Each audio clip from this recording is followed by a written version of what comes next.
అనగనగా ఒక ఊరిలో కాంతమ్మ అనే ఒక అత్తగారు ఉండేవారు. ఆమెకి ఇద్దరు కోడళ్ళు, సువర్ణ, కమల. కాంతమ్మ చాలా గయాళిది. కోడళ్ళని కనీసం కడుపు నిండా తిండి కూడా తిననివ్వదు. ఇలాంటి సమయంలో కోడళ్ళిద్దరూ వేరే కాపురం పెట్టాలని ఆలోచిస్తారు. కానీ కాంతమ్మ మాత్రం దానికి ఒప్పుకోదు. నోరేసుకొని పడిపోయి బాగా గొడవ చేసి గోలగోల చేసి వాళ్ళు వేరు కాపురం వెళ్లకుండా ఆపుతుంది. ఇలాంటి సమయంలో కోడళ్ళు అత్తగారి చేత ఎలా వేరు కాపురం పెట్టించాలా అని ఆలోచిస్తూ ఉంటారు. అయితే కాంతమ్మ గురించి ముందు ముందు కథలో తెలుసుకుందాం. అక్క, మన అత్తేమో గయ్యాళిది. మన పని కూడా మనల్ని చేసుకోనివ్వటం లేదు. కనీసం కడుపు నిండా తిండి కూడా తిననివ్వటం లేదు. నేను ఫిక్స్ అయిపోయాను అక్క. ఏదో ఒకటి చేసి అత్తగారితోనే మీరు వేరే కాపురం పెట్టండి అని మనం చెప్పించుకునేలా చేసుకోవాలి. ఈ రోజు నుంచి మనం అదే ప్రయత్నంలో ఉండాలి. నువ్వేమంటావు అక్క? నేనైతే ఒక ప్లాన్ ఆలోచించాను. మనం ఆ ప్లాన్ ప్రకారం చేస్తే అత్తగారు తనంతట తానే మీరు వేరే కాపురం పెట్టండి అని చెప్తుంది అక్క. సరేనా? సరే చెల్లి, నువ్వెలాగంటే అలాగా. ఎందుకంటే అత్త వల్ల నువ్వెంత బాధపడుతున్నావో నేను కూడా అంతే బాధపడుతున్నాను. కొన్నాళ్ళు మనం దూరంగా ఉంటే కానీ అత్తకి మన విలువ తెలిసి రాదు. నువ్వే ప్లాన్ చెప్పినా నేను ఓకే అంటాను చెల్లి. అత్తకి కోడల్ని ఎలా చూసుకోవాలి అని చెప్పి తెలియాలి. ఈ విషయం కోసం నేను ఏం చేయడానికైనా రెడీ. ఈ రోజు నుంచి మన ప్లాన్ని ప్రొసీడ్ చేద్దాం చెల్లి, ఓకేనా? ఒకరోజు చిన్న కోడలు అత్తగారికి ఇష్టమైన కుండ బిర్యానీ తయారు చేస్తుంది. హాల్లో టేబుల్ వేసుకొని టేబుల్పై బిర్యానీ కుండ పెట్టుకొని చిన్న కోడలు ఆవురావురమంటూ తింటూ ఉంటుంది. ఇలా తింటూ ఇలా అనుకుంటుంది, ఇప్పుడు అత్తగారు ఈ విషయాన్ని చూడాలి, బాగా కుళ్ళుకోవాలి అని చెప్పి మనసులో అనుకుంటూ అటు ఇటు చూస్తుంది. తలుపు పక్క నుంచి అత్తగారు చూస్తున్న సంగతి చిన్న కోడలికి తెలిసి ఇంకా ఆత్రంగా బిర్యానీ పెద్ద పెద్ద ముద్దలు తింటూ ఉంటుంది. అత్తగారు చిన్న కోడలి బిర్యానీ తినడం చూసి వెంటనే పెద్ద కోడలి గదిలోకి పరిగెత్తుకుంటూ వెళ్తుంది.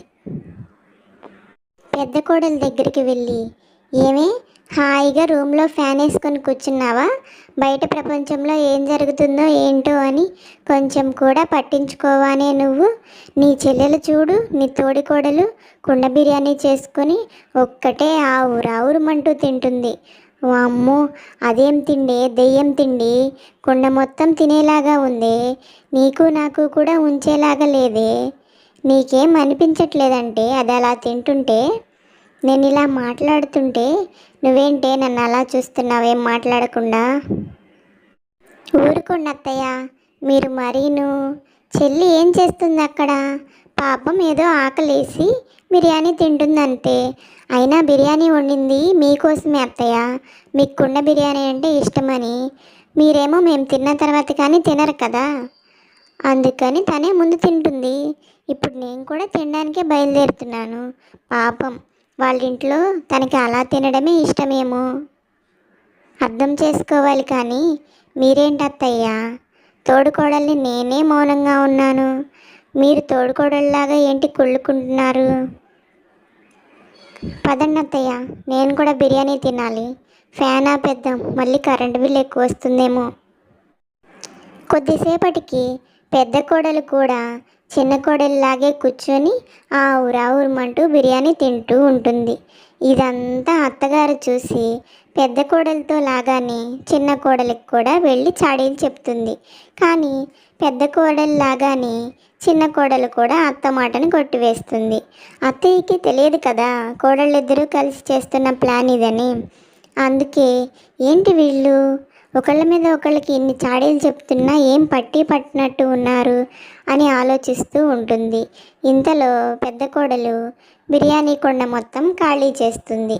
అదంతా అత్తగారు చూస్తూనే ఉంటుంది. కొద్దిసేపటికి అత్తయ్య బిర్యానీ దగ్గర కూర్చొని ఒసే పెద్ద కోడలా, ఒసే చిన్న కోడలా అని కేకలు వేస్తుంది. ఈలోపు పెద్ద కోడలు వచ్చి, ఎందుకత్తయ్య అలా అరుస్తున్నావని అడుగుతుంది. ఏంటి, బిర్యానీ ఖాళీ అయిపోయింది అంటుంది. మరి ఏం చేయమంటారు అత్తయ్య? మీరేమో ఇప్పటిదాకా ఉన్నారు, మాకేమో రోజు ఆకలి తగ్గిపోయింది. రోజు తిండి లేక ఒక్కసారిగా బిర్యానీ దొరికేసరికి ఆవురావురమంటూ తినేసాము. మీరు కొంచెం ముందు రావాల్సింది కదా, మీకు కూడా బిర్యానీ ఉండేది. అయ్యో అత్తయ్య, ఈ టైంలో ఏమీ దొరకవు. ఈరోజు మీరు పస్తులు పడుకోవాల్సిందేనేమో. రెండో రోజు అత్తయ్య రాత్రి కూడా ఆకలిగా ఉండటంతో ఉదయాన్నే టిఫిన్ చేద్దామని కిందకి వస్తుంది. టిఫిన్ చేస్తూ ఉండగా ఉప్మాలో ఉప్పు ఎక్కువ అవుతుంది. వెంటనే కోడళ్ళని పిలిచి, ఒసేయ్, రాత్రేమో అసలు తినడానికి తిండే లేకుండా చేశారు, ఇప్పుడేమో ఆ టిఫిన్ నిండా ఉప్పు వేశారు. ఏంటి అసలు మీ ఉద్దేశం ఏంటి? నన్ను ఆకలితో మార్చి చంపేద్దామనుకుంటున్నారా ఏంటి? మీకు అసలు బొత్తిగా నేనంటే భయం లేకుండా పోతుంది. రానివ్వండి, మీ భర్తల్ని పైనుంచి కిందకి రానివ్వండి, మీ పని చెప్తాను అని చెప్పి అత్తయ్య పెద్ద కోడలు చిన్న కోడలు ఇద్దరిని నిలబెట్టి తిడుతూ ఉంటుంది. ఇద్దరు అంతే చూస్తూ ఉంటారు. ఏంటి అత్తయ్య అలా మాట్లాడతారు? మీరు అసలే రాత్రి భోజనం చేయలేదని ఉదయాన్నే లేచి ఫ్రెష్గా మీకోసం మీకు ఇష్టమైన ఉప్మా తయారు చేస్తే అలా మాట్లాడుతున్నారేంటి? ఏదో కొంచెం ఉప్పు ఎక్కువైతే అడ్జస్ట్ అవ్వాలి కానీ మరి ఇలా మాట్లాడతారా? ఏమని కంప్లైంట్ చేస్తారా మీ అబ్బాయికి? ఉప్మాలో ఉప్పు ఎక్కువైందని కంప్లైంట్ చేస్తారా ఏంటి? కొంచెం ఉప్పే కదా ఎక్కువైంది, కొంచెం నిమ్మకాయ పిండుకొని తినొచ్చు కదా. అయినా ఈరోజు టిఫిన్స్ చేసింది నేను కాదు, చెల్లి. కావాలంటే చెల్లిని అడుగు. అంతేకాని ఇలా అయిందానికి కాందానికి మా మీద ఇలా గొడవ పడతారేంటి అత్తయ్య? అసలు మీ పద్ధతేం అసలు బాగోలేదు. ఇంతలో చిన్న కోడలు మాటని అందుకొని, అవునత్తయ్య, ఈరోజు టిఫిన్ చేసింది నేనే. అయినా రోజు మేము తిన్న తర్వాత టిఫిన్ చేస్తారు కదా మీరు, ఈరోజేంటి మా మీద అంత నమ్మకంతో ముందే టిఫిన్ చేశారు? ఏమోనమ్మా, మీరేమన్నా టిఫిన్స్లో భోజనంలో కలుపుతారేమో, మీరు తిన్న తర్వాతే తింటాను అని చెప్పేవారు కదా. మేము తిని ఉప్పు ఎక్కువగా ఉందని చూసి మీకోసం వేరే చేసేవాళ్ళం కదా, ఎందుకని అప్పటిదాకా ఆగలేకపోయారు అని చెప్పి చిన్న కోడలు కూడా అత్తని అడుగుతుంది. అత్తకి ఏం సమాధానం చెప్పాలో తెలియక అలాగే నుంచుండిపోతుంది. చిన్న కోడలు, పొన్నత్తయ్య, ఈరోజు నేను హట్ అయ్యాను, కావాలంటే మీరే టిఫిన్ చేసుకోండి అంటుంది. తర్వాత రోజు కోడళ్ళిద్దరూ ఫ్లోర్పై కొబ్బరి నూనె పోస్తారు. అత్తగారు కాలు జారి కింద పడిపోతుంది. అత్తకి విషయం మొత్తం అర్థమవుతుంది.